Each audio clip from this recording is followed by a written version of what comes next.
كتير مننا بيطلب منه شغل بيبقى عايز يسلمه بأسرع ما يمكن على حساب الجودة.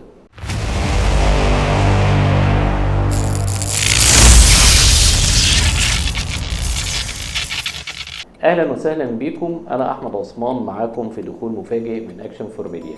النهارده هنتكلم عن اخطاء انشاء المحتوى. للاسف كتير جدا بيطلب مننا شغل سواء مصورين او مونتير او اي حد في المجال صناعه المحتوى، بيبقى عايز يسلمه بسرعه جدا نظرا لضيق الوقت او لسرعه تسليمه للعميل او العميل مستعجل، فبيترتب على ده انه بيسلمه بجوده قليله جدا لان هو استعجل جدا في تنفيذ المشروع بتاعه. اختار ماتيريال بسرعه بدون تفكير علشان خاطر برضو يبقى سرعه في الاداء وان هو يسلم باسرع ما يمكن. ده مش صح. المفروض ان احنا نركز جدا في ان احنا بنعمل عمل جيد جدا لانه في الاخر بيشيل اسمك. فانت لما تيجي تقدم عمل لازم تقدمه بشكل يليق بيك.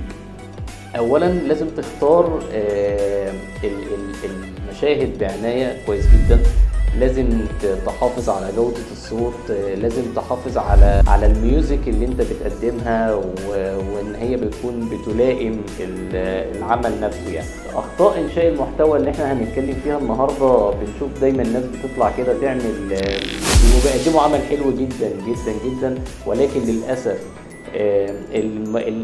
الخلفيات او الشكل اللي بيظهر بيه المحتوى مش بيبقى حلو.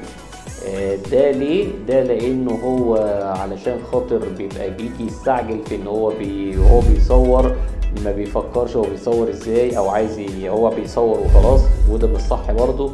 احنا اولا مبدئيا كده لازم علشان نصور عمل انا هصور نفسي فيه، فلازم اولا لو انا مش بعمل ريل او بعمل ستوري فبصور بالكاميرا الخلفية مش بالكاميرا الأمامية. أولا الموبايل بتاعي لازم يكون متثبت على حامل أو الدرايف الصغير. في أنواع كتير جدا من الحوامل بتاعة الموبايلات دي بنجيبها ونثبت عليه الموبايل اللي يكون أكثر، يعني بيبقى ثابت أكتر فبيطلع الصورة بشكل أفضل. يعني الحاجة التانية إن أنا مش بصور نفسي بكاميرا السيلفي وابص في شاشة الموبايل والكاميرا بتبقى فوق، فبيبقى بيطلع للمشاهد انك انت باصص في حتة والكاميرا في حتة والصورة بتبقى مش حلوة.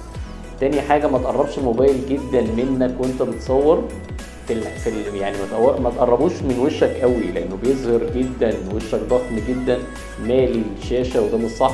لا، لازم ابعد الموبايل عني، لازم يبقى فيه خلفية ليا وخلفية ملائمة جدا للحدث اللي انا بتكلم فيه. ما ننساش طبعا ان احنا نمسح العدسة كويس جدا بتاعة الموبايل قبل ما نصور، لان احنا دايما بنبقى ماسكين الموبايل حاطينه في جيوبنا، بنرميه على المكتب بيبقى محطوط هنا او هنا، فطبعا العدسة بيبقى لازم تتمسح كويس جدا قبل التصوير. طبعا لو انا بصور بشكل يعني بصور لاكتر من 3 دقايق في الفيديو، فيفضل ان انا اصور بشكل افقي مش بشكل رأسي علشان اقدر وانا بمنتج احط اللي انا عايز احطه او احط المعلومة جنبي او ان انا اشرح حاجة فيبقى واضحة جدا او سهلة في التقديم للمشاهد. على عكس ما بقى الكاميرا رأسي فبيبقى شكلي طالع فظيع جدا. من وجهة نظري لو انت بتقدم حاجة زي كده او فيها معلومة، فانا شايف انه من الافضل ان هو يكون التصوير بشكل افقي علشان تقدر توصل المعلومة صح والمشاهد يبقى مستريح وهو بيشاهد العمل بتاعك. يعني الحاجة الثانية ما ننساش المايك مهم جدا، مش لازم يكون مايك احترافي ولكن يكون مايك، لازم يكون فيه مايك بيوصل الصوت او بيعزل الصوت برضو شوية، فده مهم جدا جدا جدا.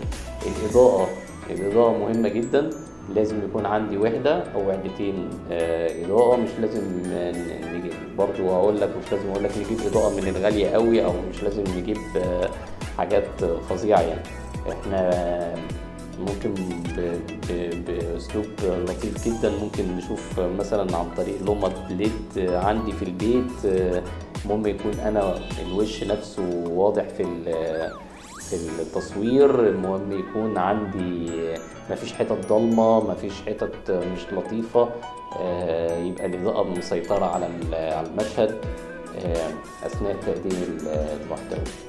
بتمنى لكم طبعا كلكم التوفيق والنجاح، وإن شاء الله في حلقات كتير قوي هنتكلم فيها عن حاجات تهم التصوير وتهم المونتاج، وهنشرح عملي ازاي نمنتج بنفسنا شغلنا. شكرا والسلام عليكم ورحمة الله وبركاته.